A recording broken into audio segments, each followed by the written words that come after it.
What's up everyone, and welcome back to more Reddit stories about entitled people, crazy people, and all that kind of stuff. So as usual, make sure to subscribe if you haven't yet for more Reddit content, and let's get into today's stories. Choosing beggar at the food bank. During one summer, I decided to volunteer at a food bank that was right down the road from my house. I had expected it to be just canned foods or similar, but this place was really amazing. They would put together grocery carts of food that were donated from nearby grocery stores. One box of vegetables and fruit, a box of meat, bread, boxed food, drinks, cans of food, desserts, and if you were one of the first 20 or so people to arrive, a full blank cake. I was in charge of the door, which meant taking everyone's tickets for the day and giving them their cart full of food. I had just closed the door to wait for more carts to be finished when I heard someone banging on the door. This wasn't the first time. Some people think I forgot about them or something. So I opened the door and politely said, "Don't worry, there should be another cart ready in a moment." The last person got their cart right away. I explained that their cart was ready, but that there were no carts ready at this time. Then miraculously, someone finished their cart, and I was relieved I wouldn't have to deal with an impatient person anymore. Boy, was I wrong. Before even looking at the cart, she said, "I need bacon and steak in my meat box." "Oh, I don't think we have that." "Go check." She made a shooing motion with her hands. Awkwardly, I closed the door and went into the kitchen and asked if there was any bacon or steak. It wasn't the first time someone had asked for something specific, but bacon and steak was a pretty tall order. The person working on the meat laughed and said, "We get donated what people don't want. Tell her we don't have any." I went back to the door and apologized, relaying the message that we didn't have any. She let out a loud huff and said, "Then how am I supposed to hold my barbecue?" I didn't want to be judgmental, but I was secretly thinking, "You're holding barbecues with food bank food?"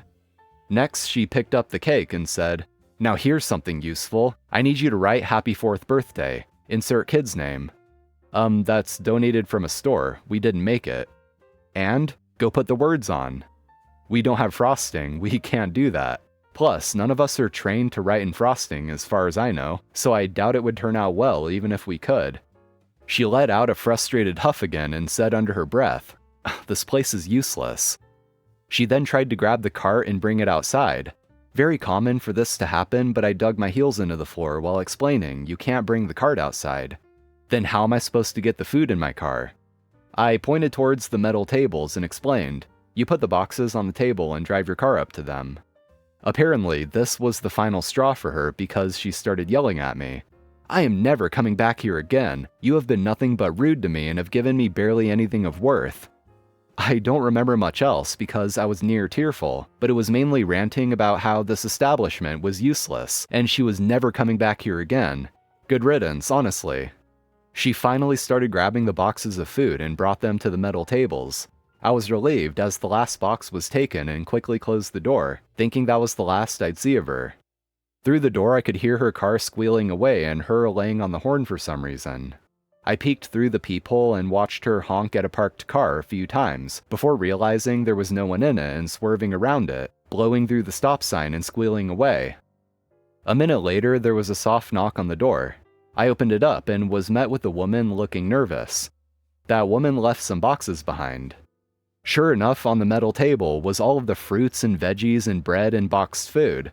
She basically took the meats and desserts and left everything else. I told the lady she could just have them along with her cart if she wanted them, because we can't bring the food back inside and give it to someone else. Her eyes filled with tears and she started thanking me profusely. So at least one good thing came out of the choosing beggar's wrath. I ended up telling the other workers and they were shocked. Apparently, they'd never met anyone that was less grateful about receiving so much food when they're in a tight spot, even with some of them having worked there for years. Roommate gets, quote, poisoned after eating food I specifically told him not to eat. So I, female 25, live with my roommate, male 27. I originally lived alone, but due to some financial difficulties, I invited him to live with me. Well, to be specific, one of my friends told me about him when I told everyone I was searching for a roommate. He was fine at first. He didn't smoke and didn't do drugs, so I let him live with me. He pays half of the rent and utilities. But we've had some serious issues lately. I work full-time late into the night, so I cook for myself before leaving for work. It was all good for a few months, until recently. Whenever I came home, I noticed that my food was missing. I'd ask him about it, and he would deny it over and over again, every single time. I even started to label everything I made with my name, but my food still kept disappearing, which pissed me off. Now, for some additional context, I'm not even a huge fan of nuts. I don't crave them, I don't eat them much at all, but my roommate is allergic. He told me when he came to live with me that he cannot consume anything with nuts, so I've avoided nuts in our shared space completely for the sake of his allergy. But after weeks of my food going missing and him always denying it, I just snapped. The thing is, literally no one lives here other than me and him, and he doesn't really have a lot of friends that I do not know, since he joined my friend group after moving here. I know for a fact that he doesn't have anyone staying over, so it was him. Plus, I even caught him eating my food a few times. I remember preparing some cooked ribs for myself to reheat after I returned home from work. It was going to be an especially tiring day, so as usual, I labeled the container with the ribs and left for work. I sent him a message telling him not to eat it, with a picture of the container. However, alas, the food was gone. At this point, I was so pissed that I decided I was going to mess with him. I went out of my way to buy almond powder and put it in my trap meal of mac and cheese. I gave this guy a chance. I told him not to eat it.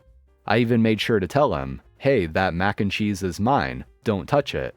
I even sent a message with a picture of it as usual.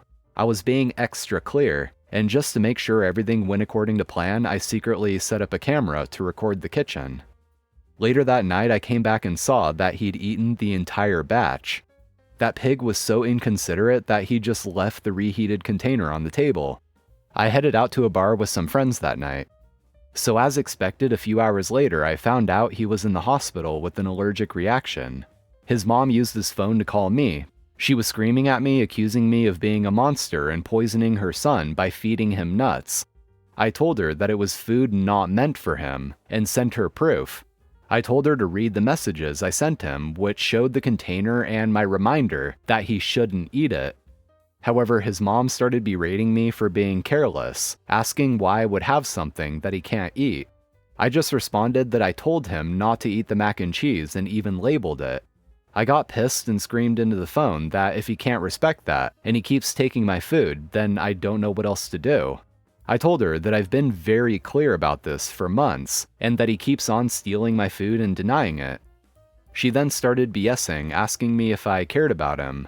I told her I didn't, because I've repeatedly told him not to steal my food. I told her that he denied it every time, and he would still eat it even if I specifically messaged him not to eat it and labeled the container.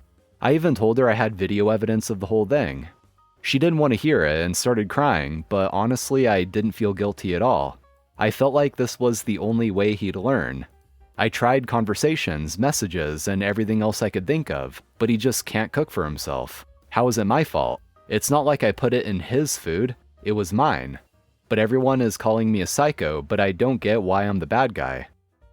Edit, a lot of people are saying that I could get into legal issues or something for putting nuts in the food. The thing is, I made him sign a roommate agreement when we decided to live together, where I specified that food is something we will not share, including cost, and our groceries and food should not be touched by the other person. I added this because he tends to eat a lot of unhealthier foods, such as delivery, while I tend to make my own food to save money. Also to clarify, I did not consume nuts only because I was considering his allergy.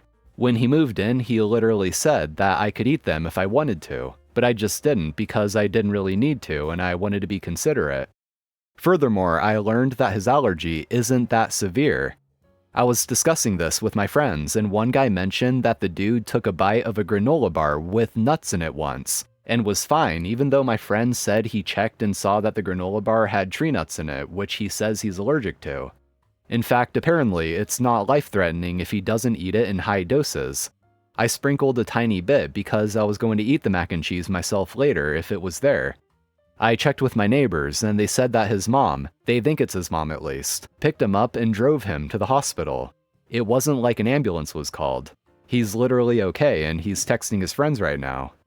So for all the comments saying I attempted murder, no, I didn't. I'm very thankful that he isn't severely allergic. Okay, yeah, this OP is questionable. Especially the last thing she said here. I'm very thankful that he isn't severely allergic. Like, what do you mean? You did this whole thing just gambling on the severity of his allergy? And when it turns out that it's just mild and not really dangerous, you're thankful that it isn't severe? When you take that into account, I can certainly see why this OP is being called a psycho by some people, because it certainly kind of comes off that way. Yes, the roommate shouldn't have been eating OP's food, and yes, she did make it extra clear telling him not to eat it, and he definitely shouldn't have. I'm not denying any of that at all. But she also put the allergen in the food knowing he was most likely going to eat it, and as far as I can tell, at the time she didn't know how severe it actually was. So I don't think you can pretend that you're thankful that it wasn't worse than it was. Take off my windbreaker? Well, if you insist. Around 2020, I had to fill in for a friend who was in a lounge band for one of the strip hotel casinos in Vegas. Got the call, so I dropped everything and booked a flight. In my haste, I skipped putting on a shirt and just slipped into a windbreaker. Fast forward to the TSA checkpoint at the airport. A mean TSA lady is loudly instructing everyone to take off your jackets, belts, and footwear and place them on the tray. So shoes and belts are on the tray. The lady confronts me. "Sir, your jacket needs to be on the tray." I try to politely tell her that I don't have a shirt underneath. She moves back and loudly says, "Sir, we practice social distancing. Please keep your distance." At this point, I have no choice but to speak loud enough for her and everyone else to hear me. I say I'm not comfortable getting naked in a public setting. At this point, people in line were looking at the commotion. The lady was indifferent and perhaps oblivious to what I just said.